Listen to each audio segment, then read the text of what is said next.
Welcome to the Civic Circus podcast. I am Spencer Duncan. And I'm Thaina dos Santos Jensen. Let's start the show. 1, 2, 3, 4.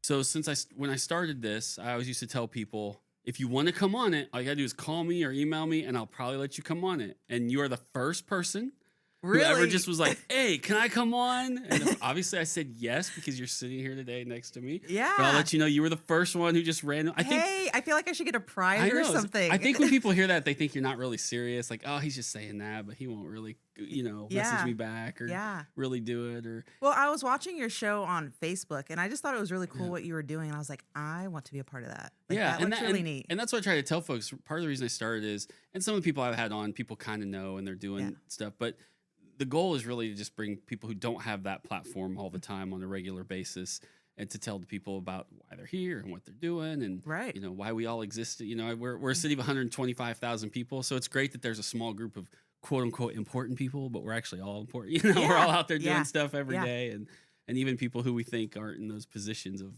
whatever big titles. I'm like, well, teacher is still important, nurse is still important, basic. There's a lot of important jobs here. And they have stories and information, and they're doing things in the city that half of us don't even realize are happening. Yes, and that's what I've kind of learned over the years too. Is there is a lot of wonderful people in this town, and there's just not enough space or platforms for them to express what they're doing. Right. And so I think this is wonderful what you're doing. So the first time we met was when I opened the door for you tonight to let you in the building. So yes. just want everyone to know, I have no idea what we're about to get into. Yeah, he let me in. I got lost, so he was very nice, and he showed me the way. Neither of us know what we're getting into. So we'll do a little. So tell people.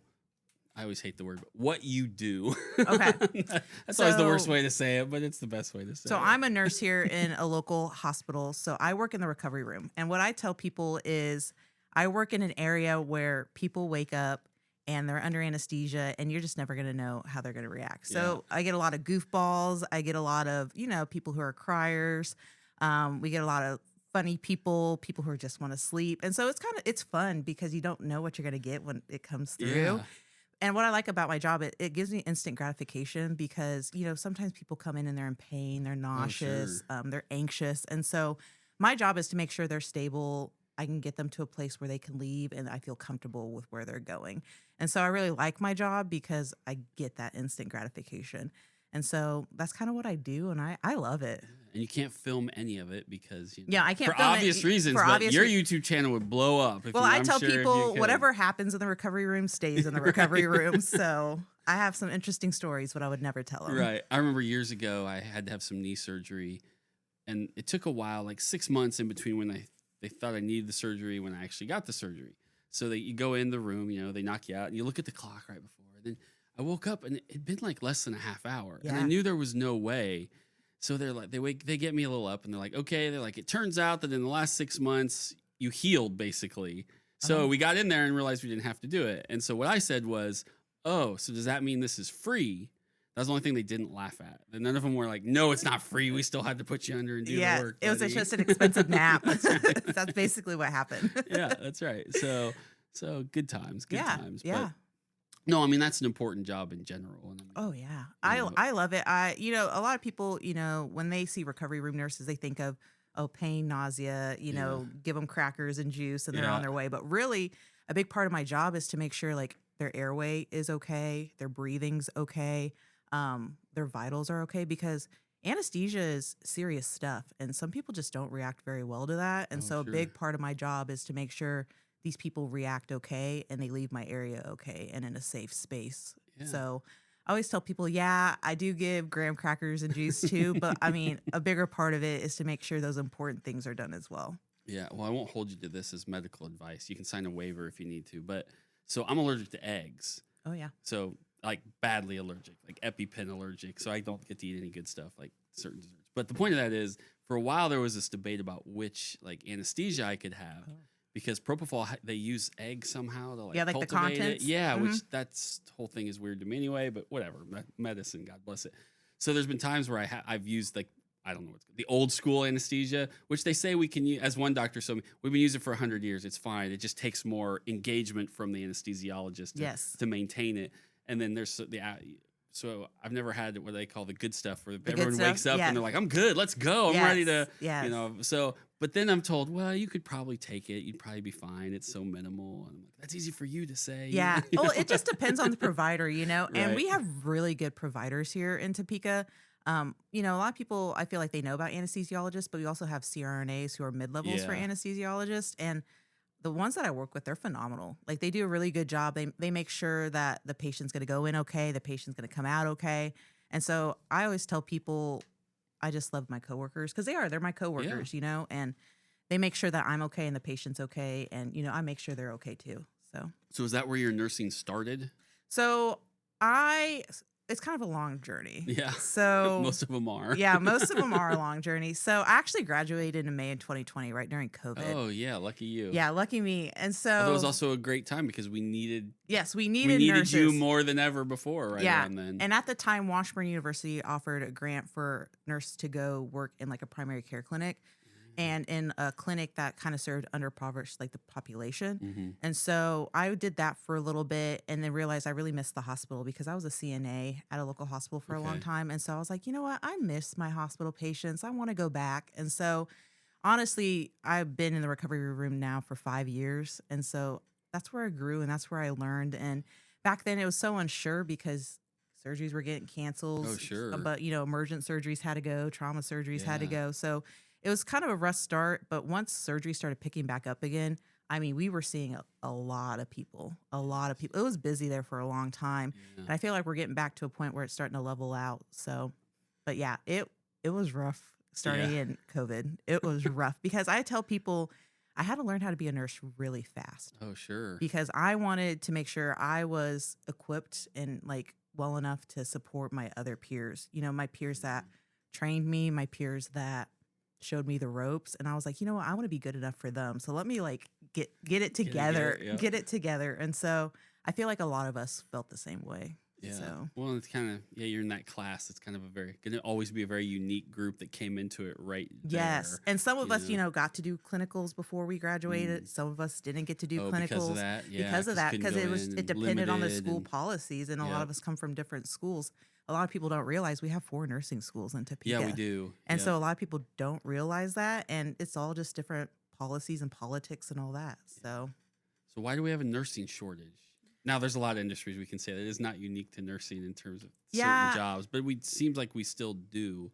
it's not unique to the job. I would say that, Topeka, we have 4 nursing schools, right? Yeah. We have Rasmussen, we have Washburn Tech, we have Washburn, and we have Baker. So we're a pretty big hub. I think it's just learning. We have to transition our new nurses and get them well equipped into the profession. I think they're there. I think it's just maintaining Getting at them this into the point. right- Yeah, getting them to the right place, because some nurses come in and they think they want to do labor and delivery. They're there for 6 months to 9 months, and they're like, Not "No, their this thing." is not my thing. Yeah. I thought I wanted to do this." And then some hospitals don't really have that opportunity. They're like, "Well, you need to stay in this place for a certain amount of time before you can transition." I know some local hospitals are changing that, where they're working with their nurses now to be like, "Okay, we know that this isn't working for you. You want to go somewhere else. Let's work with you to get you to where you want to go and where you will succeed." Because really, it's about retaining. Yeah. I know I have some professors that are friends that work at the local institutions, and they said that enrollment is a little bit low too. So I think it's just starting at the middle school level and the Yeah. high school level. I mean, seriously, Yeah, it's starting right. there Getting them and interested then getting them letting interested them know what it really is, and letting them know what that it is, there's and a path and it can be different. yes, and there's different paths. Like, you can get your LPN, you can get your associates in nursing, you can get your bachelor's. And I don't think a lot of people realize that there's different graduate schools for nursing too. Like, you can become a CRNA, you can become a nurse practitioner, you can get your master's in leadership. Like, I think there's just so many routes as well that people just don't know about. Yeah, that's crazy. Yeah. So how much attention, I mean, obviously you're in the hospital Mhm. all the time. How much attention do you pay what's happening outside the hospital, to our community health issues and what's going on in the city itself in terms of what we're dealing with? So I'm pretty passionate about the nurse itself, the nurse profession. Like, I'm a big supporter of, if you don't have nursing, I mean, patient care is going to lack. I mean, we do a Yeah. really big part of patient care. We do most of it. I mean, in I the say sense we're all that, at the same level. You no, know, but I mean, you folks have more touch points with people than anyone else in the hospital, right? Yes. Doctors come and go. They got their series of patients. They're doing their tests. They're coming in. They're talking to you, and then they leave. Yes. Right. And other specialists come in and do their part. But you guys are there Yes. the whole Yeah, time, we're there. all Yeah. the time. And you know, we watching have people those and special doctors who, you know, are there more often than others. And, you know, we have fantastic CNAs and PCTs that see them as often as we do. yeah, And so as far as what goes on outside the hospital, I'm very passionate about it. I want to know what's going on because it affects what's going on the inside. yeah. That means at a national level, a state level, and a local level. So that's why I kind of started a group called Nurses Topeka here. It's a Facebook page. It has about 1,500 nurses. And when I say 1,500 nurses, I mean people who range from CNAs all the way to nurses who have their PhD. Sure. So I started this page, and it's kind of like a vlog per se, Yeah. where people post about job opportunities. People post about, you know, selling their scrubs, tennis shoes, or like nurses asking about, I want to do travel nursing. What are the best agencies out there? Or you have nurses that are like, hey, did you read this article about Medicaid and Medicare cuts? What are your guys' thoughts on that? So, I mean, everything ranges on this page. Sure. And what I like about it is people can post anonymously. So if they You can have don't, the conversation, or if they feel if they safe kind of want to enough. know without thinking they're And they're safe enough in the space that they can do that. yeah. And that's what I try to create, and that's what I want. I want a culture of safety and where people feel like they still have a voice. So I get a lot of great feedback from it. We've had individuals, like what I really love about my page is the small businesses here in town love nurses. Oh, And I wish sure. that more nurses knew that. yeah. Like I get to meet like different business owners and they just rave about nurses here in town. Like Pedro, I know you've had Pedro Yep. before. He loves nurses. Like Yeah. I get to talk to him about it. And it's just like, I wish more nurses knew that, you know, like we take care of the community. And I feel like sometimes they don't know that the community loves us back. Well, I think it's interesting because if you think about it, as you go through life, you interact with nurses in a lot of different ways, right? Yes. You do it in school, elementary school. Right? There's always a school nurse, Yes. right? That's again like our earliest, but you also go to the doctor when you're a Yes. kid, and then you go doctor when you're a grown up, right? Yes. You engage with nurses there, and then if you end Yeah. up in the hospital for some reason, Yes. or if you have family and friends who are in the hospital, Yes. then you interact with Or if the you have a nurses that way. baby, you Right. know, like yeah. even if it's Yeah, it's all positive- good stuff, right? Yeah, there's good stuff too. But Yeah. even if you just gotta go and get a shot, you're great. It's gonna be a lot of times it's a nurse, Yes. And so yeah, there's a lot of different levels in our life that I don't even think we always think about sometimes, where you've engaged with a nurse, Yes. in some level. And even now, I know through like our 911 dispatch, they've tried to start a program that if you're non-emergency but you need help, well now put you off to a nurse who can Yes, talk kind to of like you. a triage Yeah, like nurse. okay, let's really, and then if they think, oh gosh, you need to go back to the but okay, let's deal with your problem that way. Yes. And so yeah, there's so many different ways through our life There's that a we lot of engage with the different nurse ways. that I think if people went back and thought about it, they'd be like, man, you're right, I really have engaged Yes. with nurses. a And that's lot. what I love about my page, because for Nurses Week and for the holidays, we do giveaways. And so that's where I get to interact with these business owners.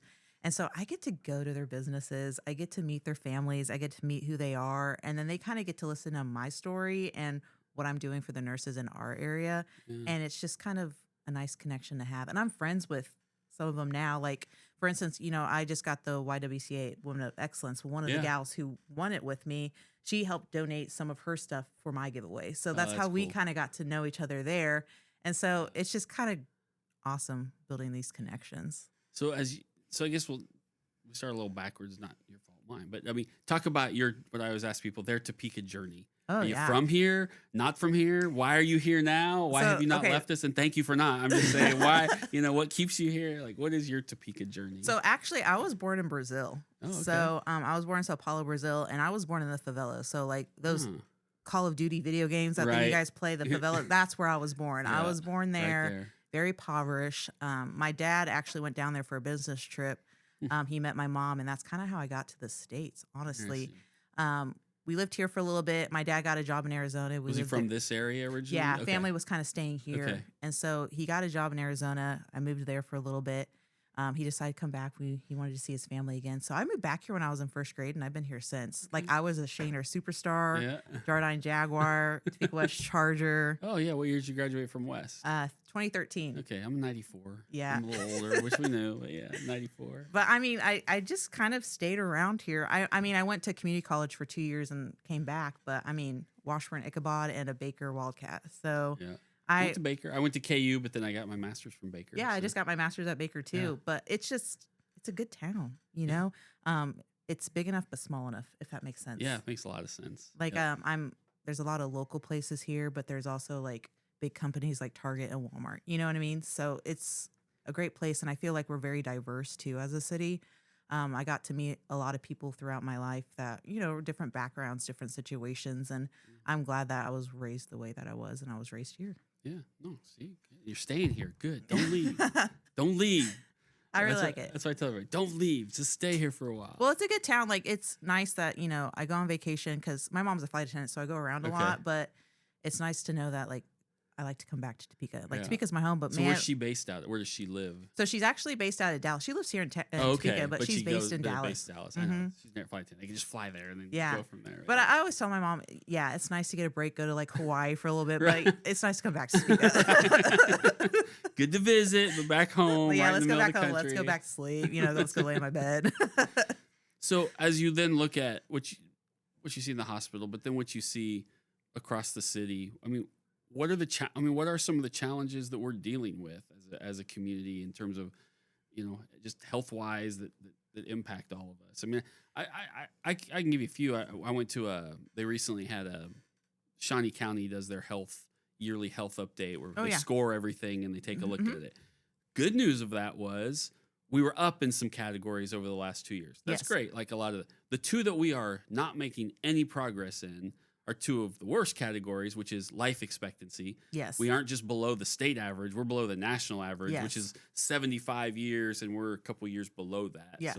So that's not good. And it's not only not good that we're there, we haven't made progress over the last 5 years. Like, we've been stuck at that. And then the other one that's pretty horrible is our infant mortality rate. Yes. Not just in all of our population, but obviously, or not obviously, but more in our African American population Yes. too, and minority population. But across the board, it's terrible. And again, we haven't made progress there. And so I'm looking at those statistics, just once again horrified, because Yeah. I've watched them the last couple of years. Why can't we make progress? So I know, at least for the infant mortality rate and then the maternal mortality rate, Yeah. I know that like local hospitals are working really hard on Yeah. that.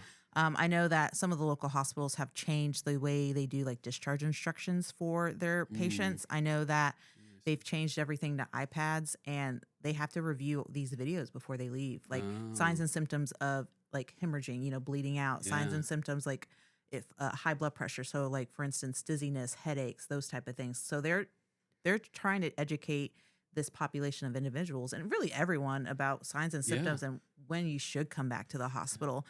So I know don't know. You If you're don't a know. new parent, you have no idea what's normal and what's not normal. Yeah, and it not only for the baby, but for yourself Yeah. too. And that goes for like postpartum depression, postpartum anxiety, psychosis. Like, Yeah. if you're a new parent or even just an experienced parent that maybe Yeah, that's didn't have it true, too. before and you have Yeah. it this time, you might not know. But I do know that the local hospitals are working really hard. And I know there's a lot more events going on in Topeka to help with that population of individuals as well. Yeah. Like, I know the Doula Project, I know that Oh, yeah. company, they're working really hard as well on Yeah, they'd this. be like, I should bring someone in from that. They'd be interested. Yeah, they probably have some good stories probably too. do, right? Yeah, Yeah. yeah. But no, I do know that as far as that, they're working really hard. As far as like my personal experience about things, Yeah, I think because you're out. Besides just you're out, and again, you're talking to other healthcare professionals, and you're just out in the community Yeah. seeing what some of our challenges are. Yeah. Because I think some of our challenges probably aren't different than other cities, but some of them are. Sometimes Yeah. you get things unique to your community that you're like, we could do better. We could Yeah, do and I really think, you know, our homelessness population and then Yeah. our mental health population, I think we could do a lot better there. Yeah. I think a lot of people forget that, you know, Minneger shut down. Right. You know, I think in the 90s, Yeah. those people had nowhere to go. And then the state hospital closed. And then the they state had hospital nowhere. closed and they there's had still nowhere to go. And there's there really is not a much. state hospital, Yeah. but it's limited beds. It's and- limited beds. And, you know, and Vallejo can only do so much for Right. these individuals too. So I feel like as far as mental health and the homelessness population there, that could do a lot more work. Especially the mental, because, you know, we see it in the hospital. Yes, they come in for, you know, Yeah. pain somewhere or something like that. But it's not just physical. You have to treat the whole person, physical, mental, emotional, spiritual, all that. It all goes together. And I know that's it could be hard to understand for some people, but when you work in the healthcare field, you realize that it really is. It all goes together. Yeah. Well, and when people, you want to help them because it's the right thing to do, and they're human beings, right? So we'll put that to the side. Understand that's the preface to all this. But the other side of that is if you can help them in their immediate need, yes, that's great.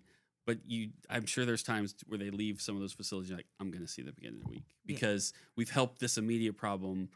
But gosh, I'm not in a position to help with what's the real issue right now. But why can't we? Yes, and it's just a systematic issue. Like it's a system thing.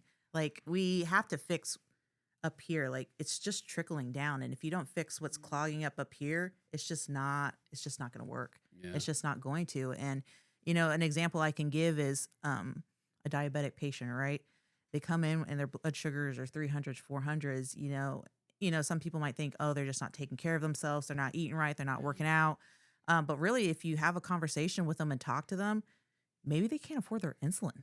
Right. Maybe they have to choose between paying their rent that month or their insulin. Take it every 3 days instead of every day. Exactly. Or they're making choices like that. And I feel like that's a big portion of our population here.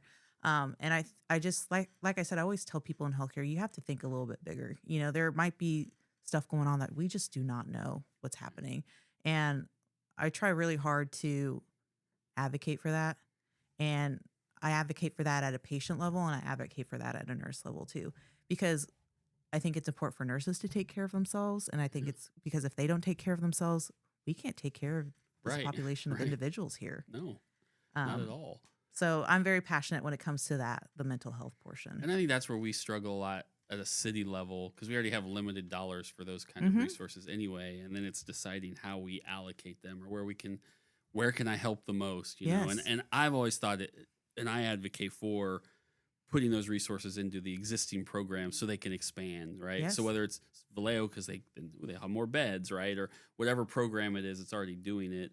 Just say they're already doing it, but if they could expand their services, that eventually would help the problem. As opposed to sometimes what government does, what can we create to solve the problem? Yes. Don't create anything. It already is in the community. Just figure it out. You have to figure out the problem. And help them. Yeah. Like what's the problem? And I did learn that. I learned that from someone at Vallejo, not a few years back. He really hammered it home to me. He was like, you can triage a lot of these issues, and you can spend a lot of money and resources and time and energy. And he goes, you have to do some of that because people need immediate care. He goes, but you will do that to infinity if you never say, isolate the root cause and then actually put some resources towards the root cause. What's the root cause? And you're not going to solve them all that way, but you'll start to really reduce that population of problem, and then you'll be able to manage the triage a little better. And that goes more than just a patient problem, right? I mean, that goes anywhere. I mean, that could be just a leadership thing as well, like in institutions and companies. If you don't figure out the root cause analysis, like you said, the nursing shortage, what's the root cause analysis? Why can't we figure this out? Like what's going on? Why are we building and adding more things when we need to ask them what's happening? Like why? Why don't people want to join the nursing profession? Like what's the problem? Is it a money issue? Is it because we don't have enough education, like institutions? It's just, I think people just try to fix, and don't want to do the dirty work sometimes. Well, it makes people feel better too. It's hard because when you make those tough decisions, it feels good sometimes to say, hey, I put time, energy, money, resources into that. Look at me. And I feel much better about it. And that's good. But it was the easy way to make yourself feel good and everybody without actually addressing the problem. And so there's a little of that too. Yeah, people have that rush of, ooh, I did something. It's like, well, you kind of did, and we're appreciative, but also wish you would have done it down here. Yes, instead let's of do there. it at this level. Right. Yes. To your point, yes, it's harder and it takes longer. Yes. It's a little bit more of a struggle, but it'll actually solve some of the problems. It might benefit a little bit better. Right. Yes. So why a nurse in the first place? Why did you wake up one day and be like, I'm going to nursing school? Actually, I woke up at 4 years old, apparently, and said I wanted to be a brain surgeon. Like that was my goal since 4 years old. I didn't want to be a princess. I didn't want to do any of that. I told my parents I wanted to be a brain surgeon. And so, as you get older, you realize, oh, like a neurosurgeon, that's a lot of years in school. And, I knew I wanted to have a family and all that. So Yeah. I was like, maybe I want to be like a physician assistant or a nurse practitioner. So I shadowed a physician assistant and a nurse practitioner and realized I kind of like the nursing aspect of things. So I went back to school. I went to Washburn, majored in psychology, nursing, and biology. Oh. Like I got it all done. Yeah. And I realized, yeah, I do. I like the brain, right? And I Yeah. like taking care of people. How can I put that together? And that's where nursing kind of came in. And I was like, I kind of like this. I like being a nurse. I like taking care of the whole person, Yeah. not just the one little problem. And that's kind of where the brain comes in. I like to take care of people up here and wherever their problems are anywhere else too. And so I did that. And then once I got into the nursing field, I realized that, I have an opinion. Right. I like to sometimes share my opinion a little too much. But I have an opinion about things, and I'm not scared to be that person to like lead the change. Like Yeah. I like to challenge the status quo, quote unquote. Sure. I like to lead the change, and I'm not afraid to say this isn't working. We need to do something different. And so that's why I kind of went back and I was like, you know what? Let's get a master's in leadership and kind of see how that goes. Like Yeah. let's figure this out. Let's do this. And so that's why I kind of stick into nursing. I like No, it. that's good. You got to apply it somewhere, right? Yeah. You might as well do it to what you already Yeah. enjoy and Yeah. have an expertise. Like I'm in, very and then- passionate about, research, quality improvement, what the evidence is showing. And I Yeah. like to really bring that back to my practice. So that's kind of where I'm at. No, that's a good way to do it. Yeah. That makes sense. I like to tell my nursing friends, because nursing, we're very passionate. Yeah. We're very passionate about patients. We're very I think you passionate have about, to be. you Because, have to be. because it's a tough profession. Yes. I mean, it's very rewarding, I'm sure. Very but it's rewarding. also, I'm sure there's also very tough days. Yes. And so you have to have that passion Yes. to continue. So Yeah. that if those tough days pile up, you're not like, I'm out. And I feel like nursing, you have the nurses that get very vocal about things, and then you have your nurses who did like disassociate and just like, today was a rough day. I just want to go home, shut off the lights, and like not think about what happened today. And then you have these nurses that are like, I am so frustrated about this. I wish people would listen. So I've been trying to advocate and educate nurses that like it's okay to feel that way. But let's get the research. Let's get the evidence. Let's do a project. Like let's figure this out. Like let's see what's going on, and then bring that emotion and bring that passion with it. Like let's combine it. Let's put it together because people can't say no to numbers. The numbers most of the time don't lie if you know how to do it right. If you know how to do it right, the numbers typically don't lie. Yeah. So if you have the numbers to back up why you're frustrated or why you're happy about something, like let's do it. I think too, there's when you get down to it, there's only a handful of professions that I would say people, the minute they walk into a room, maybe it's because they have to, but it's because they want to and need to, have to put some amount of trust in right away. Yes. Right. And I think nursing is one of those, right? Yes. Teachers are one of those. When Yes. the first day you take your kid to school, you're like, here, I am trusting you because you're the person in the room and you're the teacher, right? And so you kind of have to give that trust and then work your way through it. And so I think people in the medical field and healthcare field, but particularly nurses, again, because what we talked about earlier, that constant touch point, the person who's there constantly, if you're in the hospital or family. And so I think I would imagine, even if there's some pressure to that too, knowing that there's that expectation that people are relying on you in a totally different way than a lot of other professions out in the world. Yes. And you know what? I tell people nurses do a darn good job of it. We show our patients one side of us, right? We show us most of the calm, cool, collected. We don't want them to know that maybe we're flustered. We're trying to figure it out in the background. Like the nurses I know and work with, they work so hard to figure it out. They're calling doctors, they're getting labs, they're drawing blood, they're starting IVs, they're doing all these things for that person. But you know what? Or, they coded a patient next door, they go to the next room and you wouldn't even know. Yeah. Like they gather themselves, walk into that room, and that patient might not even know that they just coded someone. Right. And so I tell people like what we do is just so phenomenal. And I feel like the things that we have to do, for instance, disassociate when something like that happens, a lot of people don't know, nursing, it's one of the highest rates for suicides as a profession. A lot of people don't know that because of the stuff that we go through. Makes sense. You're you're when you right. think I've about never it, thought about it like that, but yeah, it makes sense. I think there was an article recently that I think I read in the last 6 months that it's not the top, but it's getting up there as the years go on after COVID. I mean, numbers are going up And they were showing that even nurses are taking one of the highest like anxiety and depression medications after COVID because it hit us hard. Yeah. Oh, I did. I mean, and Yeah. it was a national conversation. It hit you guys so yeah, hard. I mean, yeah, that's how you know something's got a lot of heat and really going through something when the whole nation is talking about it constantly, Yes. about the impact of nurses and Yeah. healthcare. And It's very sad, but I know that there are some organizations in town working really hard to support nurses in Yeah. that instance. And like I said, that's why I have my page too. I'm always posting if I know like there's workshops or groups that, just kind of like, hey, if you lost an infant or if, you were a nurse during COVID, let's gather, let's talk, let's go have coffee. Like, let's go do something. And so I like to post those things on my page. I know like we're a nurses page, but yeah, but it's all about the whole person. Like I said, Yeah. I'm always going to go back to that, the whole person, whether Well, it's a patient. those the nurses nurse. have families who aren't in the Yeah. nursing field. Yeah, they have families. They have families to go back to, and I want them to be okay. Yeah. So Yeah, especially they got kids because you bring all that home. No matter Yeah. what job you do, you bring it all home. I mean, I do Yeah. too. Some days, tough day on the council. I'm like, Yeah. But you walk in the door, you're like, hey, let's go. yes, You want to play Fortnite? It's the last thing I want to do right now, but let's go, kid. yeah. go. Let's do this. I was like, I just had a 12-hour shift. I walked 20,000 steps today, but you know what? Let's go walk to the park. That's right. Let's just do it. Let's just do it.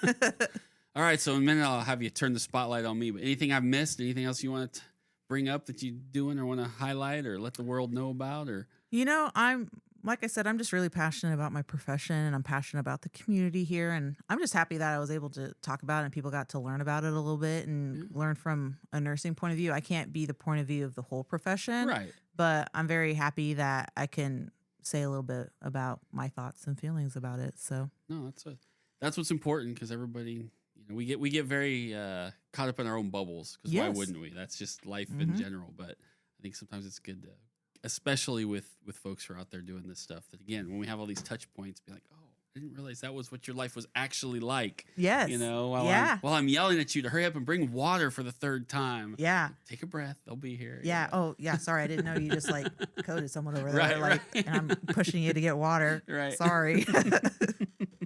All right. So then I ask every guest to bring some questions for me. I Yes. never want to know what they are beforehand. So this is your chance to Yes. flip it around. Yes. What's your favorite color? Oh, that's a good question. Because it's probably changed through the years. I think it used to be red. I'm not sure why. Maybe it's because red's super bright. Now I think heck, today I have a blue shirt on. I have a lot of blue shirts, so I think it's blue now. My car is blue. I Yeah. have a lot of blue shirts. It's probably blue. Yeah. Yeah, and that could be because that may have changed because my wife is colorblind. Oh. She's red-green colorblind. Now, so she can see basic color, but it's shades and stuff, which boggles my mind. Like, for those of us who aren't colorblind, that's Yeah. a concept. I'm like, what do you mean? Or she'll come to me and she'll be like, one time she bought this shirt and she's like, do you like this nice, green shirt? And I'm like, or gray shirt. And I'm like, it's totally green, but it's still nice. It looks good on you. And she's like, oh, I thought it was light gray, because that's what she saw. And so she really likes blue because it's apparently a color she can see very well. Yeah, she can see well. So that may be why over time we've been together 10 years. Why I've transitioned to blue because I know Yeah. that's what she likes blue. So Yeah, and you can at probably- least tell her like this is the right color. You Right, picked and out she's the like, right yeah. color. Yeah, Yeah. but it is weird the things she'll and so our son is colorblind because as I learned is that if the mother is colorblind, the children will definitely be colorblind. Yeah, it's a genetic thing. If the father is colorblind, it's a crapshoot. And so her father was colorblind, so she's colorblind. She has a sister who's not colorblind.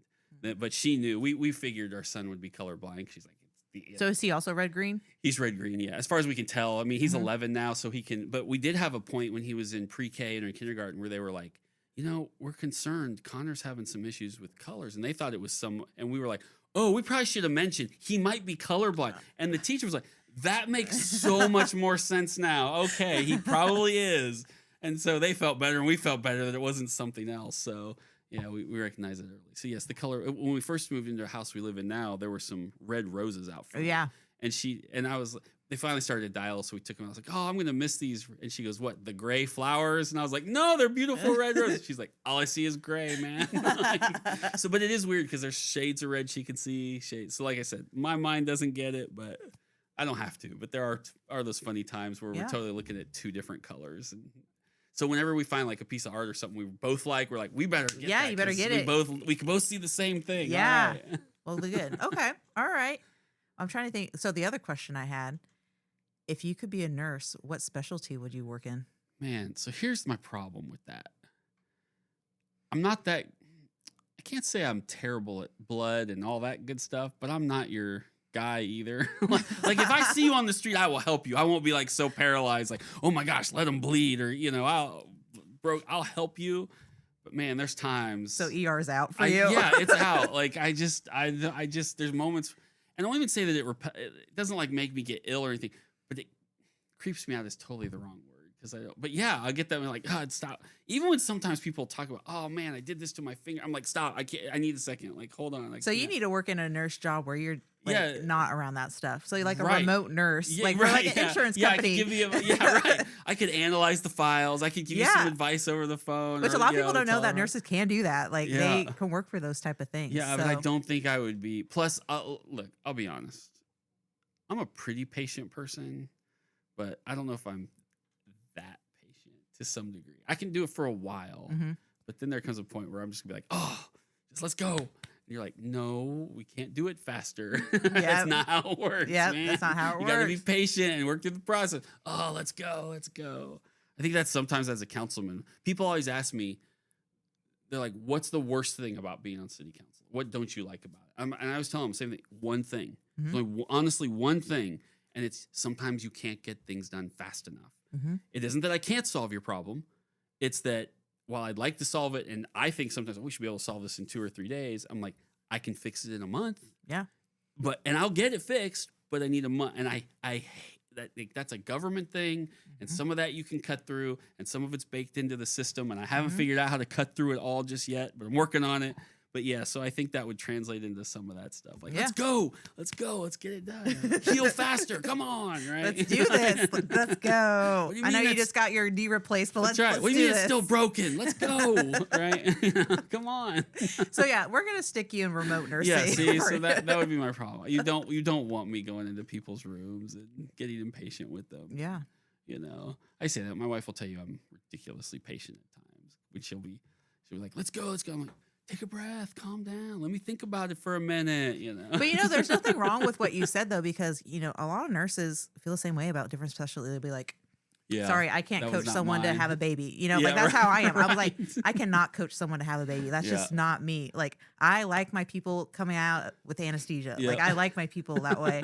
And I say that all the time. Like I don't think I could be an ER nurse either because of the things they see, but what they all do though is great. Like even though we're all different, what we do, like, I always tell people an ER nurse might not want to be a recovery nurse. A recovery nurse might not want to be a med surg nurse, but you have those nurses who like those things and want to stay there. I'm just like, hallelujah to that. Right. Thank goodness. Thank goodness to that because I like where I'm at. So. Yeah. No, that's crazy. Yeah. So there's probably a reason I didn't go into nursing. It's kind of the same reason that I was a substitute teacher for 3 years while I was getting my master, going through school and doing some other stuff. And I learned very quickly I was perfectly fine, like middle school, high school, great. And even though I've helped raise my niece, I got my own kid, like I can do like a group of kids. But you get me in front of 26-year-olds, I'm not sure it's good for them, good for me. Like the whole thing is just, I'm like, this was not my spot. You want me with the little older kids. Yes. And in fact, my niece's kindergarten was a first grade teacher. Now she's a kindergarten teacher. In fact, she was a COVID graduate like you. She went to UMKC. She got a dance degree, and then COVID hit. So nothing was open that went into her specialty of dance. Yeah. And so she started, because they were so desperate for substitutes, she started substituting while she figured out, what am I going to do next? Or wait till all of these places reopen for what I went to school for. But she realized she loved teaching. And so she went and got her master's, and now she's a teacher in Wichita. Yeah.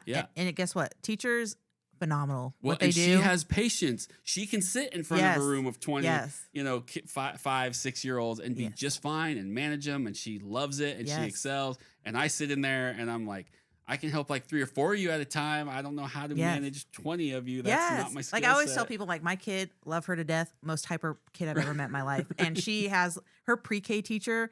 She has like 10 more of them. And I'm like, how does she do that? Right. I was like, please keep me with my patients. I'd rather start a drip, keep someone alive. I'd rather do that than be with 15 5-year-olds, 4-year-olds. Yeah. Like, So I'm like, thank God those people are out there who have that Yes. skill set and ability, Yes. because it's just not I me. love teachers and love them. I'm that mom that I will bring that teacher the nicest gift on Teacher Appreciation Week. Yeah. Like I love Oh them yeah, so much. right. Yeah, we're always like, okay, let's make sure we get them a Oh card. yeah, you know what? She You wants want some 2 bottles coffee? of wine Great. or Yeah, something. right. Like great. you deserve Yeah, it. You when get you it. get some coffee, no problem. Because thank you. Please don't Yeah, please don't ever quit. stop being a teacher. So yeah, no, those things are important. And so as we look at the community health of Topeka, I think obviously grew up here, so community matters in general. But I think my role then also, though, as a council person, is to always try to figure out what my role is in that authority to help the health of our community. Got any thoughts on that? Because I think it's tough because and forget, even if you just say forget the maybe limitations we have, whether it's resources or abilities or time or staff. I just mean I just think I try to think of it in general terms, like what should be our role as a city and which parts of it, or what can we do? Yeah. And in Kansas it's a little different because the health department's run by the county. Right. And so we don't have a lot of part to play in that. I mean, we coordinate with them and we work with them and we'll certainly assist, and we want to take all the insight they have. But at the end of the day, they kind of manage that piece of it. So I think sometimes as council people, we don't spend a lot of time on that issue because it's a county thing, Yes. not necessarily a city thing, even though Yes. it definitely impacts the city. Yes. I think the closest we would probably deal with community health issues policy-wise on a regular basis are one thing we already touched on, which was like the homelessness, mental health, addiction issues that we deal with. We talk about those often, both in the unsheltered population and then how it impacts policing Yes. as they respond. So we talk about it there. We certainly talk about it as it relates to like domestic violence Yes. and the health impact that has. And then beyond that, unless there's a pandemic, which is when I came into the council, actually, I got elected in COVID year, and I was like, oh my gosh, what did I do? Yep. Talk about trial by fire like you had. But I mean, so that's it. And those are very tough, negative aspects of that we're trying to deal with. But that's it. Beyond that, we don't spend much time, which is probably a mistake but just talking about the health of the community. Yes. As a city. Yes. And I feel like there's many avenues you can approach that. I feel like just right now talking about it, like making an awareness of it is the first step. A lot of people don't know that these are problems that Topeka have. Some do, right? And they just kind of shut their door on it and just like, we'll deal, like you said, we'll deal with that another time. Yeah. We'll build something or yada, yada. So I think just talking about it is the first step. But I also feel that there's many ways people can get involved. And I feel like on a political aspect, I feel that, we have these nurses associations and organizations. We like that interaction, that relationship with like we advocate for our profession. We, there's a portion of us that like that governmental affairs, that political aspect. And I feel like it's important that if these political individuals want to learn more about it, just ask. Yeah. Just be like, hey, can I sit in one of your committees or councils and see what's going on? What are their nurses' thoughts, this month about yada yada? I don't think many nurses in these organizations will be like, no. Right. No, stay out. You're like, Stay no, I just want to out. learn. Yeah. I literally just I don't even understand. And I think that if I don't know what I don't know. That's why I always tell people. And I feel like if that's the educate me. attitude that you go in with it, it's going to be a better response. I feel that. We just want to learn. We just want to know what's happening. And because if we don't know, how are we going to fix it? Right. I mean, really. No, right. And that's our problem too, and then something comes in front of us. They're like, you need to decide now. And I'm like, decide what? I don't understand the problem, but okay, I guess I'll vote yes or no, and then we'll see what happens. Well, like in a big thing, so at statewide, the Kansas State Nurses Association, they are a big organization for the Kansas nurses. And so, they have their own magazine, they have their own committees, their councils, their own board, all that. And I feel like that's a place that if people wanted to learn more, reach out to them and just be like, I want to learn more. They have like seminars they do every quarter about different things going on in the community. And it's just events. I mean, of course, it's free for nurses who are in to go in. But I mean, I don't know why someone from the outside couldn't come in and be like, I want to learn more about this topic. Yeah. Like, let's there's do things that do pop up. So when we went through, when all the federal ARPA dollars came down, those dollars from the COVID stuff that and the city took $10 million and we distributed 10. We got about $45 million, but we took 10 of it and we said, we're going to give this to the community. and I was part of that committee. I chaired that committee, and we really tried to focus on when we're going to pay salaries. We wanted to, real things that would help organizations long term. And one of them that came to us was Positive Connections, Oh yeah. who's primarily, I guess, got known for their work as it relates to AIDS and HIV. Yes. But they've expanded some of those They have. services. And one of the things that we were able to help them with was their new trailer, or their van trailer, I don't know what they call it, but the health trailer that goes around. And part of why they want to do that was because it allowed them to expand the services they could offer and the vaccines they could give to treat some really on the ground diseases, and we had some people like, oh, why are you giving that? And they said, well, you understand that when Shawnee County was one of the highest in the state with syphilis, Yes. right, that you could get syphilis because other people who can't get treatment, not through fault of their own, are going to spread it. Yes. And you're going to wonder, how did I get syphilis? Right? Yeah. And so if we can, that is a public health crisis at that Yes. point. And so that was an area helping them. They were able to expand. That was one area. They did a lot, but one area that they also focused on, especially at that time, because it was, yay, Shawnee County. We set some ridiculous record for syphilis. And it comes back to the hospital, what that did, right? So then you get these patients that maybe can't afford the treatment for that, because Positive Connections, I mean, typically their stuff's free. Yeah. And so you get these patients who come in, can't afford the treatment outside, but that's where we can step in and be like, hey, but I know an organization that can help you with what you have going on. So I feel like that right there kind of helps a little bit of the circle. It doesn't, it's not the root cause analysis, right? We're not fixing that, but at least it's getting them the help that they need. Yeah, because it's not only helping that person, but again, as I try to get across to other people, there's an impact to all of us. Yes. This isn't some crazy, I'm worried about. It's a fact. These things spread. Numbers. If you don't stop them. Numbers. Right? Yeah, your numbers. Like, diseases spread, people. Yes. Right? That's how it works. Yes. If you don't do something to curb it. Yeah. And, and I just feel like you can't build up an immune system against syphilis. Right? No. Like, I know sometimes you're like, well, let's get a better immune. I'm like, well, there's some of these diseases, immune systems are irrelevant. You actually need to fight it with medicine. That's how this works. Yes.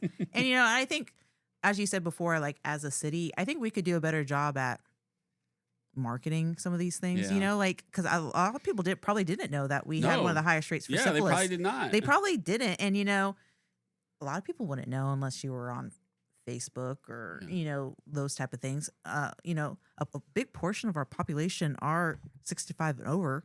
A lot of people don't have Facebook, So I think we could do a better job as a community kind of getting that stuff out there, getting that healthcare news, like measles outbreak. That's a thing right now in Western Kansas. Right. And we don't want that to spread anywhere. Not only out there, but those things will spread to the bigger cities as people take it and migrate out, go visit cities, and then we have it. And if we're not prepared for it by having those lines of defense in there, which takes some government, again, I can utilize all the nonprofits and the services they offer, but they do need the support to be able to sustain themselves because they don't have profit centers. We have this discussion at the city every year with like our budget, when people are like, well, you need to generate revenue. I'm like, oh, that's great. Or operate like a business. And you can absolutely apply business principles, and you should. But the difference is police and fire departments don't make money, right? But we have to have them. They are pretty critical to operating a city and keeping us all safe. And so it's not like you can they make up the majority of our budget, but it's not like they have a revenue source. And so when people, and the same goes for some of the public health needs, is they're not there to generate revenue. I mean, they might be able to make a little here and there, but at the end of the day, if one of their primary functions is to help people, keep you healthy, make sure diseases don't spread, that's not a money-making enterprise. It's not. But it is critical to keeping us all safe and healthy. Yeah. So it's hard. Yeah. So those conversations explain that to people. It's like, I agree with you. It's not awesome. I have to spend money on that, but let me tell you why it's better. Yeah. Yeah. Because, it, like you said, it affects the whole town. Yeah. The whole city. I didn't know we were going to talk so much about syphilis, but if I'd known that, here you go. You're going to be like, oh my God, where is this going? But you know what? You're talking to the right person, right, nurse. You know what I mean? So that's if I had it to show you, you'd believe it, but this is a real thing. So it got to the point where some Shawnee County and some other counties, it got so high that they made plush dolls of the syphilis virus, which is like a twisty. Look at the virus and it's twisty, and they made them pink, and they were giving them out. And so one day someone gave me this, and I was like, what is this? And they're like, that's syphilis. And I'm like, what? So at my house, in my son's giant pile of, stuffies, as he calls them, but all his stuffed animals, sitting in there is the little pink. Syphilis. It looks like a spring, and some people are like, oh, this is a little spring. And I'm like, sure, that's what it is, right? But really, if you look at the tag, it's actually the syphilis. And your kid virus. 20 years later, Dad, remember that syphilis stuff you gave me? Right, that's right. So there you go, world. I tell you, this is a full transparency podcast. I've got a plushie of syphilis sitting in my house with all my kids. But it's a good education tool. It right? is. It's good education. But to your point, that was something they felt they had to do to encourage people to take preventative measures and be willing to talk about it and deal with it so that it didn't get worse. And the truth is, what they did worked. I mean, we reduced it. We're not the highest anymore. They got the not solved, but I mean we got it back to a manageable problem, and it's now not running rampant as it. Yeah. And I always tell people, sometimes it just takes those authentic conversations, just those one-on-one, authentic, honest conversations. It's just getting to that point. Yeah. How can we get there so we can have these, hey, let's talk about this. This is tough to talk about. It is stuff. tough. Like, yeah. I got this problem and I got to go talk to somebody. It's fine. Go talk to them. I always tell people, like, yeah, sometimes it can be embarrassing, but I would much rather deal with the problem, be healthier for it, and move on. Right? And this doesn't even have to do with an STD. No, this could be with anything. Right. Like, I feel like COVID kind of took that away from a lot of people to have those authentic and true conversations. And I feel like it's taking us a little bit to get back to that. I think we're working on it as a whole. Yep. But it's going to take some time. All right. So one of the things we do every week here is I have an email. I pull out one of my emails every week. I let you read it, and then we talk about it. I kind of answer it and talk about it. And so here's our email of the week. Spencer, turnout in the recent primary seemed pretty low. How do we get more people to vote? Beats me. I don't know. No, so I do have some ideas. Obviously, this podcast is focused on the community and council. It's no secret I'm currently running for a higher office here in the city as mayor. And so that's not the focus of this. But so I was on that ballot when they did the turnout, and it was less than 10%. So just so people know, it's a little under 10%. Now, there were only one thing on your ballot citywide, because there are 5 council districts up. There's also a host of school board seats up. The mayor's office is up for election. But the only one that had a primary, which is more than 3 people in it, was the mayor's race and District 1 council race. So if you didn't live in District 1, you only had one thing on the ballot when you showed up. And if you lived in District 1, you had 2 things, because there were no school district races that had primaries. So part of it was that. I talked to people a week before who were like, wait, when is that? In fact, I had one guy call me on election day, and he's like, hey, you got some time today? I was like, no. And he's like, why? I was like, it's election. He goes, oh my gosh, it is? I gotta go vote. I'm like, yeah, go vote, right? But like, so because you weren't inundated with commercials and a bunch of people walking your doors all the time. So I think that was part of it. People just were like, oh, there's an election. I do think that general concerns, mistrust, lack of communication between citizens and government have just made people throw up their hands and say, I think we all know there's a certain segment of people who, if you follow them on their social media platforms, you would think are very active. And I bet a large percentage of them didn't actually go vote. Right. They're not going to tell you that. And if you read the stuff they post or what they write, you'd think, oh, they're right in there. And like, yeah, did they even vote? And so that's too bad, because I tell folks, yeah, I'd like you to vote for me, but vote for whoever. Just show up. Just show up and vote. So under that, with that less than 10%, that was around 7,800 voters or somewhere in that range, because we have about almost 79,000 registered voters in Topeka. I don't know what the Shawnee County number is, but in Topeka, it's around 79,000, just so people kind of know. So I think part of it is just reminding people that there's elections in November. So now the generals and all those school board seats will be up, and all those council seats will be up, and then the mayor's race again. So there'll be a lot more. So I think people will be a little more engaged, because there'll be more people out campaigning to remind them there's an election. I think that helps. But I think it's just letting people know that I tell people I won my first election by 13 votes. So your vote does matter. Yeah. Like, it really does count. I mean, that was 13 people. Had they not shown up, who knows? Yes. Yeah. So it does matter. It does have an impact. And I think we just got to kind of get that message. But I also think letting people know you're accessible and that they can access you gets them back into caring enough about government to actually want to then go vote. Well, and I think you have to know who your audience is too. Yeah. Like the newer generation of individuals, you got to meet them where they're at. Like, how can we get them to vote? Yeah. Maybe that is make it a TikTok, so maybe it's getting an Instagram page. And all right, everybody out there, you can follow me. Let's go down the list on Facebook and X and Threads and Blue Sky, right? And LinkedIn and Instagram and Snapchat and TikTok. And I even have a Truth Social account, right? And the point is, to your point, there are different people using different platforms. Some have some crossover, but some are very much on one versus the other, and it's partly its age and it's generational, or it's just attention span, right? Yeah. And so when people are like, my gosh, you're on all of them, I'm like, well, I put the same information across. Yes. I'm not playing to a crowd. Like I say that TikTok's a little different. My brother helps me with some just music videos of like stuff. Yeah. And so I told him, go check that out. It's a little different than everything else, but it's the same information. I think you do have some like folks who try to play that, like, okay, who are the people on TikTok? Let's try to play Mimic to them and send them one message, and it might be a little different. And I'm like, you're gonna get the same message from me regardless of the platform, but I hope I hit you because you're on that platform. Yes.